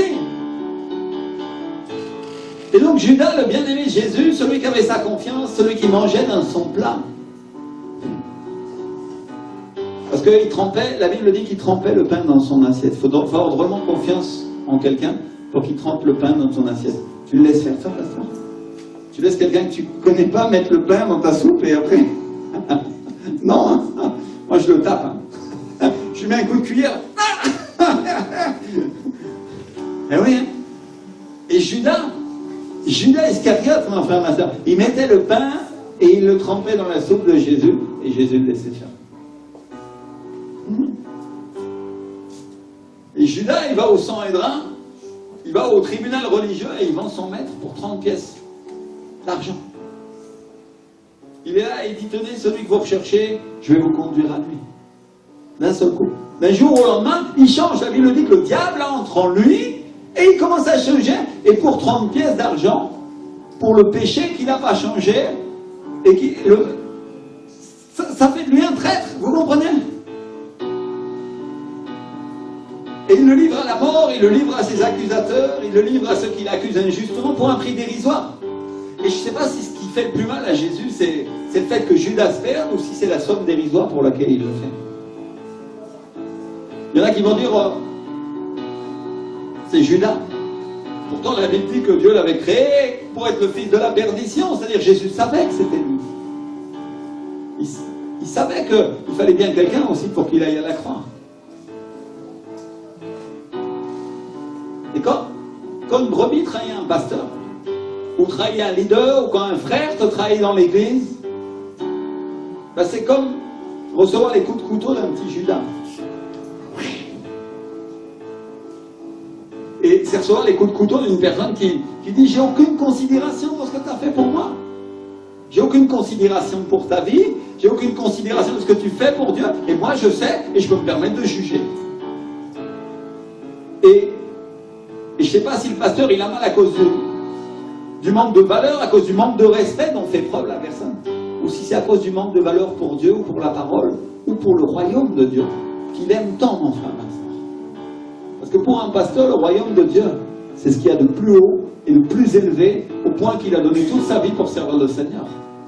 Donc quand tu trahis le royaume, sans le faire exprès parfois, crois-moi une chose, tu blesses ton pasteur. Tu blesses Dieu d'abord, mais tu blesses ton pasteur aussi, parce que lui, il considère que ces choses ont de la valeur pour lui. Alléluia! Il y en a qui avaient réalisé ça. Il y en a qui s'étaient rendus compte de ça. C'est une réalité. Parce qu'ils considèrent ces choses comme, comment dirait l'espagnol, sumamente importantes, tellement importantes, tellement élevées au-dessus des choses de la terre, que c'est comme si tu lui arrachais toutes les valeurs qu'il avait dans sa vie en un instant, et tu le trahis, et tu lui mets un coup de couteau dans le cœur. parce qu'il t'aime et il veut que tu sois sauvé et il veut que tu adoptes ces valeurs-là parce que ce sont les valeurs de Dieu, parce qu'il aime Dieu. Alléluia. Il y en a qui n'avaient peut-être pas réalisé ces choses-là dans l'Église. C'est important de savoir. Amen. Je ne sais pas s'il a mal à cause du manque de respect dont fait preuve la personne, ou à cause de la vie de la personne qui se perd, parce qu'il a passé tellement de temps à ses côtés que d'un seul coup, après avoir été exhortée, elle se rend à l'ennemi, elle abandonne la lutte, elle se met du côté du diable. Peut-être, je crois que c'est un mélange des trois. Si on voulait analyser la situation. Par contre, je peux vous dire qu'il commence à se poser des questions. Un croyant commence à se poser des questions à ce moment-là. Et l'ennemi en profite pour l'affliger. Ça vous est arrivé, pasteur? Ça vous est arrivé? À moi, ça m'est arrivé. Et au moment où on pensait que c'était le pire avec ma femme, au moment où on avait vécu le plus d'épreuves, au moment où on croyait qu'on n'allait pas se relever de ces choses-là, il vient un évangéliste à l'église, et il commence à prêcher, et l'onction augmente, et la présence de Dieu vient, elle se déverse, à tel point que le vin de Dieu se déverse dans l'église, mon frère, ma soeur. Alléluia! Et tout le monde se met à rire, à être rempli de l'esprit, et à être sous dans l'église. Et moi, j'étais en train de traduire, et je tombe par terre, et ma femme aussi. Imaginez, lui, il parlait espagnol, et d'un coup, il n'avait plus de traducteur. Et il continue à ministrer, et le rire se répand dans toute la salle. Et c'était impossible de se tenir debout. Et on était ivre de l'esprit au point de taper par terre, au point de se taper sur les cuisses de rire. Il y en a qui se tenaient le ventre parce que c'était fou. Ils ne pouvaient pas s'arrêter. Je voudrais vous témoigner ces choses-là. Qu'au moment où je riais, j'ai vu le diable tellement petit. Tellement petit. Tellement sans puissance. J'avais été tellement inquiet, j'avais été tellement écrasé. L'ennemi avait écrasé ma vie avec la préoccupation, mais quand le vin est venu sur l'église, quand Dieu a restauré ma vie avec le vin, et j'ai commencé à rire, et j'ai vu le diable. C'est-à-dire, j'ai vu la victoire avant de voir la victoire. Alléluia! J'ai vu que Dieu était avec moi de manière surnaturelle et j'avais toute la puissance et toute l'autorité de sa part pour écraser ces démons qui venaient dans l'église et qui mettaient tout le bazar. Il n'y avait pas le vin. Le vin. Il y en a qui veulent comprendre le miracle du rire et du vin. Voilà une application et une expérience de vie personnelle. Je vous partage ma vie pour que vous compreniez à quoi sert le vin dans l'église. Alléluia! Pour que vous compreniez, il n'y a pas que ces raisons-là, il y en a plein d'autres encore. Mais c'est une application des choses surnaturelles du royaume de Dieu. Alléluia! Et c'était complètement fou. Personne ne comprenait ce qui était en train de se passer, mais ça a duré pendant pratiquement au moins une demi-heure. Et il y en a qui se tenaient là, ils se tenaient à une chaise et ils étaient comme ivres, mon frère, ma soeur. C'était incroyable. Je vais vous dire que moi je vivais littéralement ce verset qui est dans le livre d'Ésaïe et qui sont les paroles que Dieu donne à Ézéchias, qui est le roi d'Assyrie, quand il les menace et quand il menace Israël et que le roi d'Assyrie représente le diable, il représente l'ennemi. Et à ce moment-là, il sort de la bouche du roi Ézéchias une parole prophétique qui dit: elle te méprise, elle se moque de toi, la Vierge, la fille de Sion, elle hoche la tête après toi, la fille de Jérusalem. Alléluia!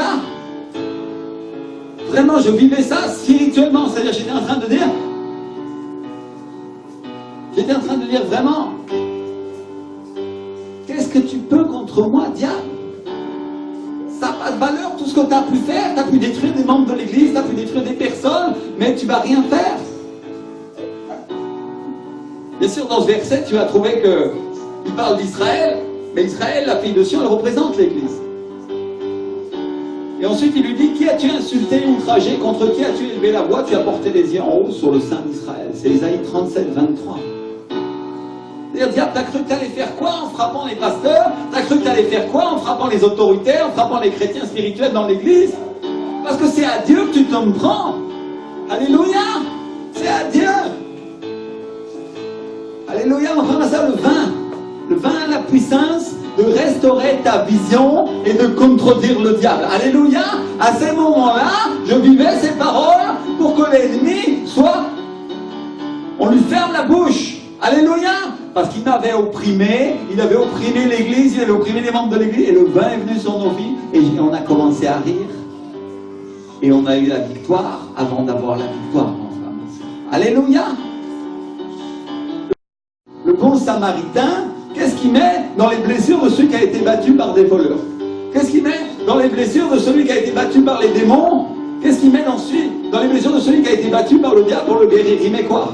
De l'huile et du vin. Alléluia. Il met l'onction et il met le vin pour qu'il soit guéri et restauré. Et ensuite il le met dans un hôtel et il s'occupe de lui jusqu'à ce qu'il soit capable de se relever. Alléluia. Est-ce que c'est pas ce que le Seigneur fait avec nous, mon frère, ma soeur? Il nous donne l'onction et il nous guérit, il guérit notre cœur, il guérit nos blessures, des meurtrissures qu'on a eues. Et ensuite il envoie le vin pour nous donner la force et nous restaurer notre vision. Amen. Merci Seigneur. Gloire à Dieu. Alléluia. Mes frères et sœurs, je vais vous dire que ce jour-là, j'ai été restauré par Dieu d'une manière incroyable. Et Dieu m'a donné une nouvelle onction, il m'a donné une nouvelle force pour pouvoir continuer dans la bataille. Je me suis relevé, et à partir de ce moment-là, quand j'imposais les mains aux gens, ils tombaient remplis du Saint-Esprit. Alléluia. C'est-à-dire, c'était déjà arrivé dans l'église, mais ça arrivait une fois de temps en temps seulement. Mais à partir de ce moment-là, ça a commencé à arriver pratiquement toujours. Alléluia. Et le Seigneur m'a dit toujours. C'est-à-dire, Dieu m'a restauré, Dieu m'a béni, Dieu a restauré ma vision, il m'a donné la force pour continuer, et il a commencé à se passer des choses surnaturelles dans l'église. Alléluia. Dieu a augmenté la puissance, et il a augmenté l'onction. Merci Seigneur.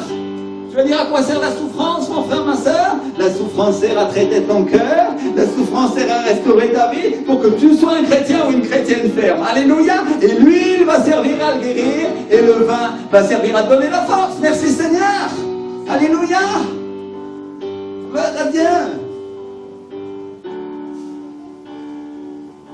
Et il nous équipe pour continuer le combat. Et dans la Bible, il y a une parole dans le livre d'Esdras qui nous dit « La joie de l'Éternel sera votre force. » Alléluia. Quand la joie vient, quand l'huile amène la joie, elle devient notre force. Alléluia. Et tu vas savoir une chose, mon frère, ma soeur, le vin amène encore plus de joie que l'huile. Alléluia. C'est biblique. Ça, c'est pour ça que l'ennemi essaye de nous voler la joie quand on sort de l'église. Il y en a qui ont été attaqués quand ils sortaient. On vient, on se réjouit, l'onction est là, et tu sors, et il y a quelqu'un qui dit quelque chose, et t'es blessé encore. Oh, il t'est encore arrivé un malheur. Oh, il y a encore une difficulté qui vient dans ta vie. Tu apprends une mauvaise nouvelle, et on dirait que tu perds la joie un instant. L'ennemi fait ça pour nous empêcher d'avancer. Et il faut comprendre ces choses-là. Aujourd'hui, je voudrais vraiment enseigner ces choses. Alléluia. Il y a une chose que je voudrais vous dire aussi, c'est qu'une fois que le Seigneur envoie le vin, la première chose que l'ennemi a fait dans l'église, Patrick, tu te rappelles? Quand les gens commençaient à être ivres, la première chose qui s'est passée après, il y a eu encore des troubles encore plus.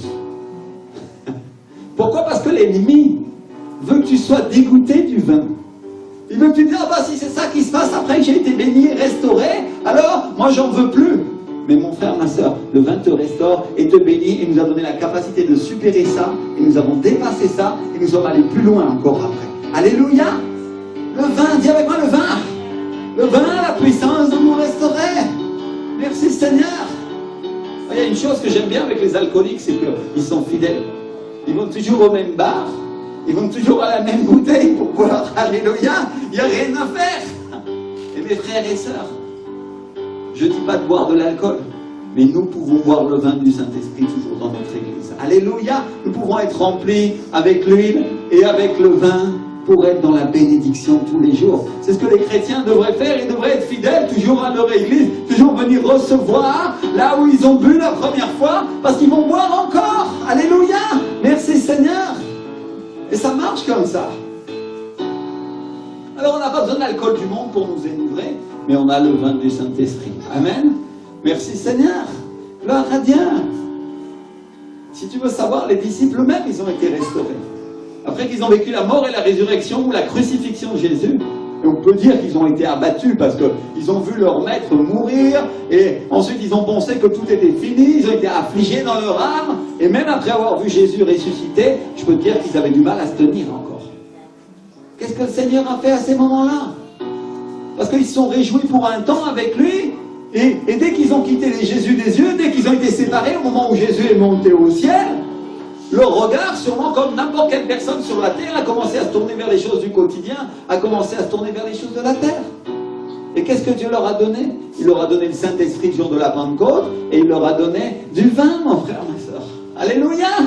Il leur a donné du vin, il leur a donné l'ivresse de l'Esprit pour qu'ils se restaurent, pour qu'ils se reposent, pour qu'ils se sentent remplis comme au ciel. Alléluia! Pour qu'ils fassent la fête avec Jésus, pour qu'ils débordent avec lui, pour qu'ils débordent de l'Esprit. Et il y a un verset qui m'est venu quand je préparais cette prédication, c'est le psaume 23. Il oint d'huile ma tête et ma coupe déborde. Alléluia! Ta coupe, elle ne va pas être remplie que de l'huile, mon frère, ma soeur, elle va être remplie du vin nouveau, de l'Esprit, et tu vas commencer à déborder. Alléluia! Et au psaume 54, il dit, je me réjouis en voyant mes adversaires.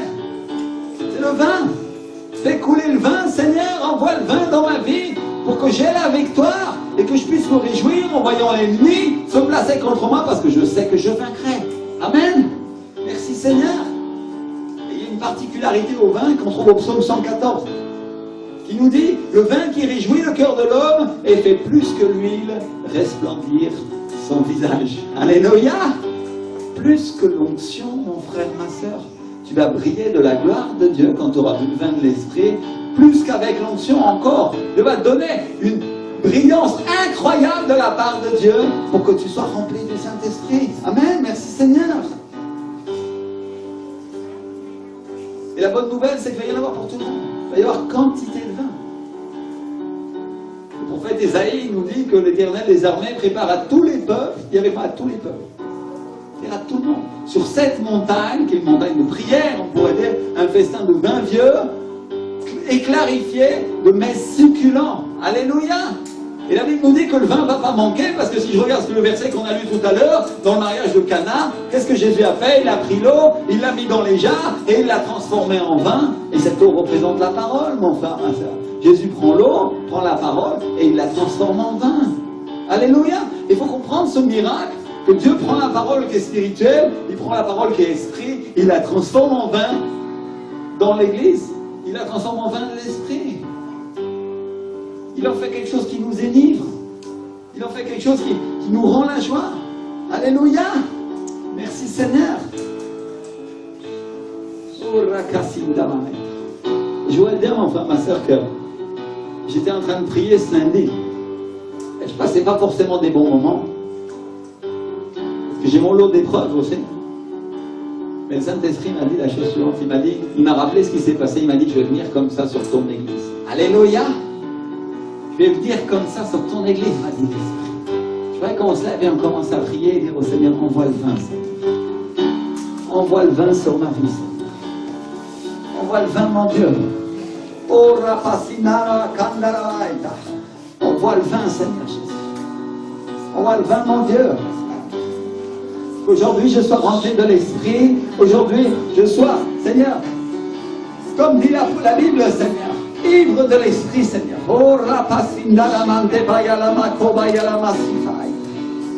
Alléluia, Saint-Esprit, Seigneur, envoie le vin ce matin sur l'église, Seigneur. Envoie le vin dans ton église, Seigneur. Fais-le comme tu veux, Seigneur, que chacun d'entre nous puisse recevoir, ô Éternel, Seigneur, non pas seulement l'onction, mais aussi le vin qui nous restaure, qui guérit nos blessures, nos meurtrissures et nos afflictions, Seigneur.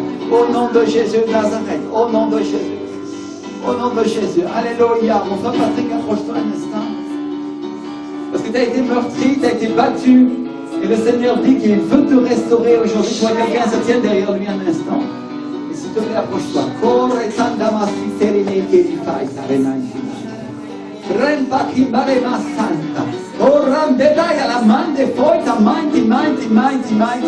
Reçois cette joie. Reçois cette joie dans ta vie maintenant. Remplis du Saint-Esprit. Remplis de la puissance de Dieu. Remplis de la puissance de Dieu. Prends ce vin, prends cette restauration sur ta vie. Remplis-la, Saint-Esprit. Remplis-la au nom de Jésus. C'est-à-dire que ce vin soit sur elle, Seigneur. Qu'elle reçoive cette puissance. Souffle, Seigneur. Vraiment, sois guérie et restaurée au nom de Jésus. Alléluia. Pastora, el Señor te quiere bendecir, te quiere ungir, te quiere llenar de gozo. Oh, gozo, gozo, gozo, gozo, Seigneur. La joie, la joie, la joie, la joie, la joie. Parce qu'il y a des meurtrissures, il y a des blessures joie. Donc je ne suis pas avec le monde, mais je suis là toujours. Prends-le. Reçois la joie. Reçois la joie. Reçois la joie. Gozo. Gozo en tu corazón. Gozo, gozo, gozo. La joie, la joie, la joie, la joie. Au nom de Jésus de Nazareth, recevez ce vin aujourd'hui. Soyez remplis de l'esprit. Remplis de l'esprit. Remplis de l'esprit. Remplis de l'esprit. Remplis de l'esprit. Remplis de l'esprit. Au nom de Jésus de Nazareth. Remplis du Saint-Esprit au nom de Jésus de Nazareth. Ça déborde, que cette joie déborde sur vos vies. Au nom puissant de Jésus. Je déclare sur vos vies cette puissance.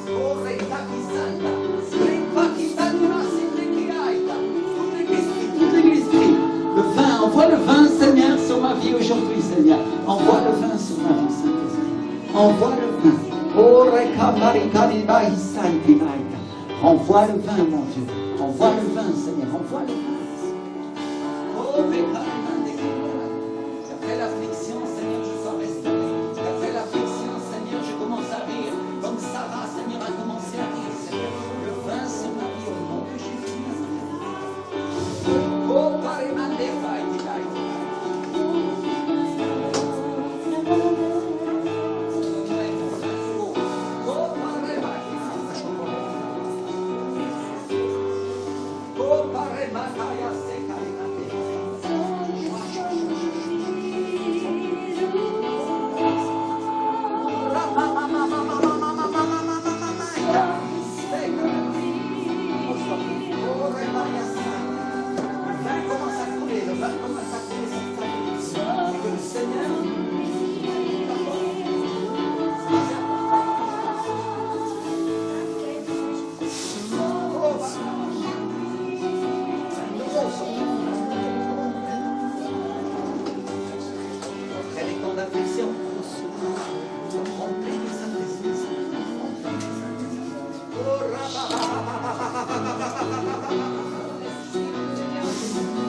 les choses nouvelles vont venir sur ta vie.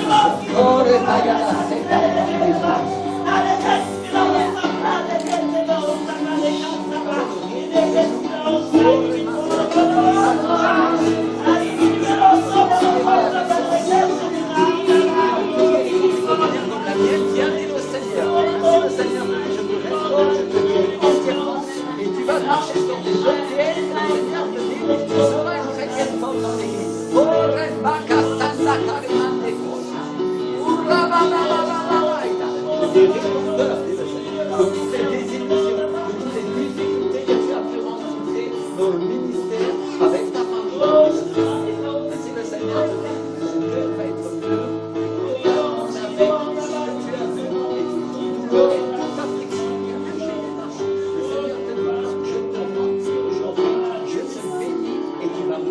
selon l'esprit maintenant.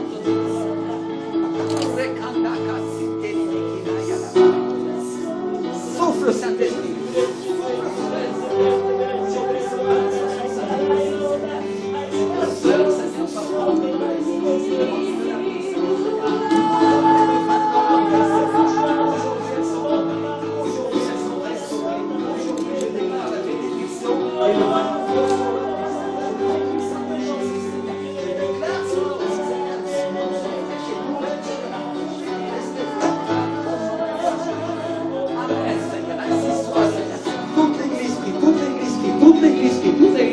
Seigneur, nous avons faim et soif, Seigneur, de voir tes miracles, Seigneur. Et tu nous bénis, Seigneur, tu nous remplis avec toutes sortes d'huile et de bénédictions, Seigneur. Alléluia, Seigneur.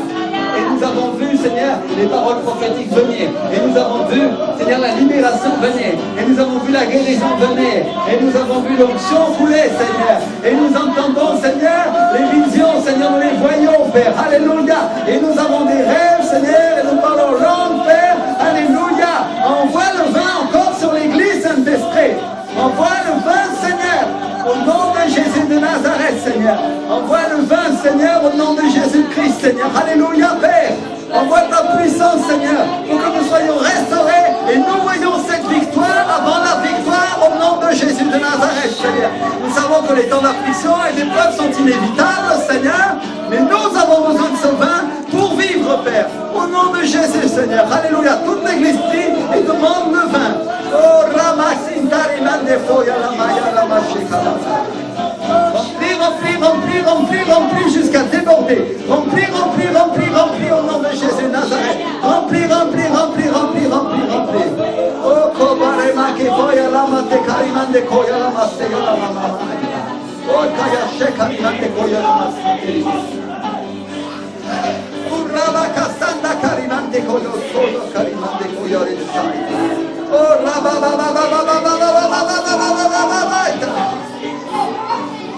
Alléluia, le Seigneur te dit tu vas rire comme Rachel parce que je vais te donner des enfants, dit le Seigneur. Alléluia. Alléluia, tu verras la prospérité, tu verras la bénédiction de Dieu entrer dans l'église et tu te réjouiras avec moi, dit l'Esprit. Alléluia, Alléluia. Oh, Ratana Sinterimekiaya Masoya Nemishaya. Alléluia, Alléluia. Demande au Seigneur, remplis-moi, Seigneur, remplis-moi avec ce vin, Seigneur. Remplis-moi avec ce vin, Seigneur. Oh, qu'aujourd'hui il déborde, Seigneur. Qu'aujourd'hui il déborde mon église, Seigneur. Qu'aujourd'hui il déborde, Seigneur. Aujourd'hui, Seigneur. Et dimanche prochain, encore plus, Seigneur. Et dimanche prochain, encore plus, Seigneur. Au nom de Jésus de Nazareth, Seigneur. Alléluia, Père. Au nom de Jésus, Seigneur. Fais déborder ton vin en moi. Au nom de Jésus-Christ, Seigneur. Alléluia, Père. Alléluia, Seigneur. Au nom de Jésus, Seigneur. Au nom de Jésus. Rintanama siterimeki faïta. Prends encore ta vie.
Des temps nouveaux, des temps nouveaux, des temps nouveaux, des temps nouveaux, des temps nouveaux, des temps nouveaux, des temps nouveaux, des temps de joie, des temps de joie sont devant vous, dit le Seigneur.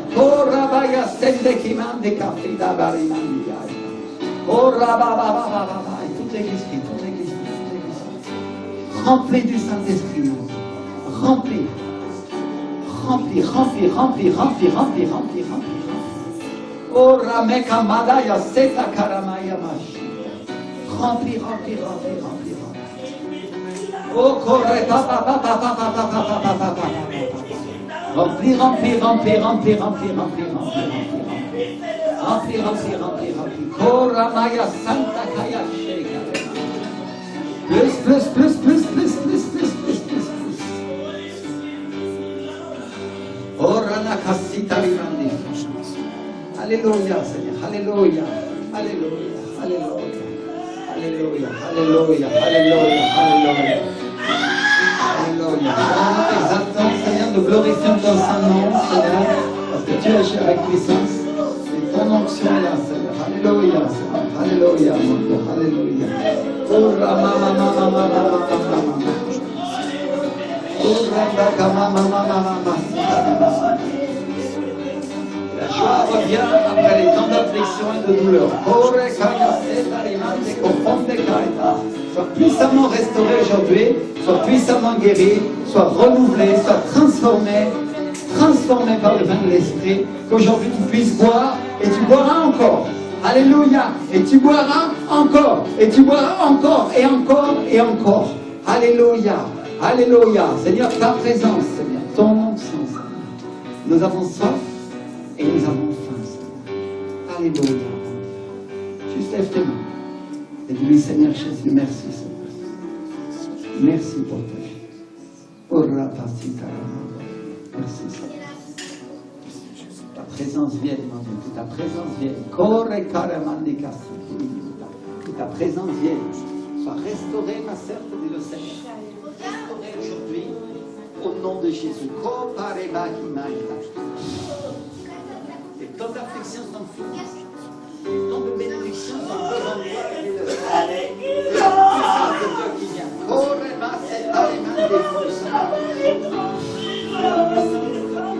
Et tu verras, les jours de l'épreuve sont derrière toi, je vais le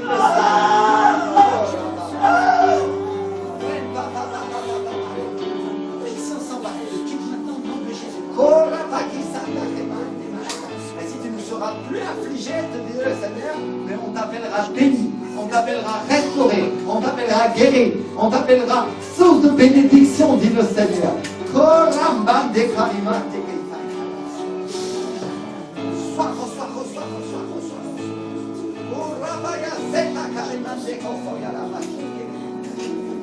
Restauré, rempli du Saint-Esprit, maintenant au nom de Jésus, rempli de la puissance de Dieu. Il n'y a rien.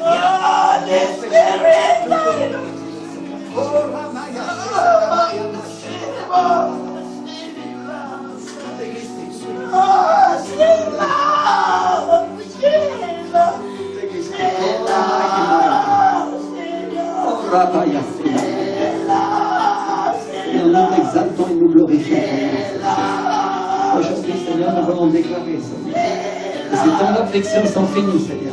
Nous voulons déclarer que l'onction pourrit toute espèce de jour et le vin nouveau nous renouvelle et nous prépare pour la guerre, Seigneur. Alléluia. Aujourd'hui, nous voulons déclarer, Seigneur, que ta présence vient et que tu vas accomplir ce que tu m'as dit, que tu viens nous visiter avec ce vin dans l'église, Seigneur. Alléluia. Et que ce ne sont que les prémices parce que nous allons rire, Seigneur, et rire jusqu'à nous tenir le ventre, Seigneur. Et il sera impossible, Seigneur, d'arrêter de rire à cause de ta présence, Seigneur. Alléluia, Saint-Esprit.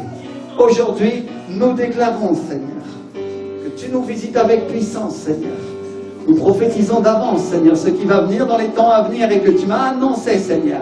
Que tu vas souffler, tu vas guérir, tu vas restaurer, tu vas bénir, tu vas transformer, Seigneur. Tu vas renouveler cette église, Seigneur. Et plus personne, Seigneur, ne sera dans la difficulté, dans la douleur, mais tous seront dans la joie à cause de ta présence, Seigneur. Alléluia. Aujourd'hui, nous t'exaltons, Seigneur. Aujourd'hui, nous bénissons ton Saint-Nom, mon Dieu. Au nom de Jésus, Seigneur. Alléluia, mon Dieu. Alléluia. Merci, Seigneur. Alléluia. Combien disent Amen et gloire à Dieu à cela, Seigneur. Gloire à Dieu, Seigneur. Gloire à Dieu, mon Dieu. Merci, Seigneur. Alléluia.